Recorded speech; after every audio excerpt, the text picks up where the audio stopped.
Trend Alert com Tessa Peters.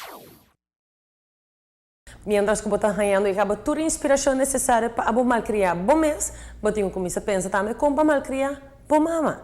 Assim mesmo, fim de luna e acaba nos meses tip de nossa preparação para dia de mama. Well, nós agora até dia aí para nós começar a preparar abo. Nós começamos a ter de mais hot de a hora que acaba. Belleza. Rejuvenate Med Spa tem aparato novo que hace magia para tu figura. Estamos hablando de un endermology, pero un endermology mucho más potente y con muchos más beneficios. Es un endermology que también tiene incluida unas luces LED que nos van a hacer beneficios a nivel celular. O sea, tiene luz roja, azul, amarilla y todo. ¿Para qué? Para estimular todos los procesos celulares en la medida que también va trabajando músculos y piel. Sí, es el último. Estamos hablando de un endermology de tercera generación.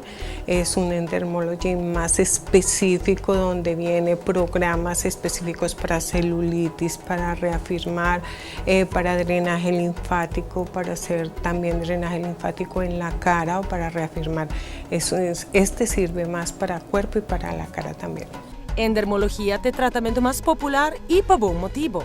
Uno de los problemas de la celulitis es la mala circulación sanguínea y es a veces la vida sedentaria, ¿no? Entonces, si el endermology al hacer una estimulación, al usar la máquina tiene un efecto neumático, hace que se estimule la circulación de la sangre y eso hace que mejore mucho la apariencia de la piel a nivel de la celulitis. ¿Y para área de abdomen?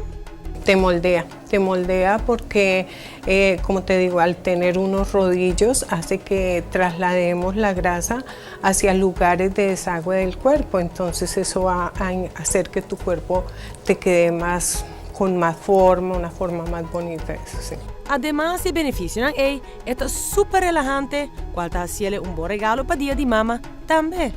Mucho, porque yo creo que es la terapia que es como te dijera, más completa, no, sino que la estamos haciendo en todo el cuerpo.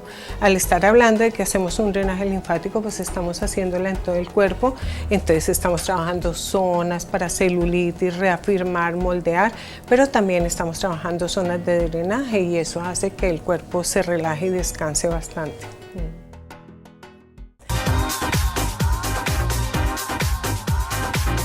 Trend Alert com Tessa Peters.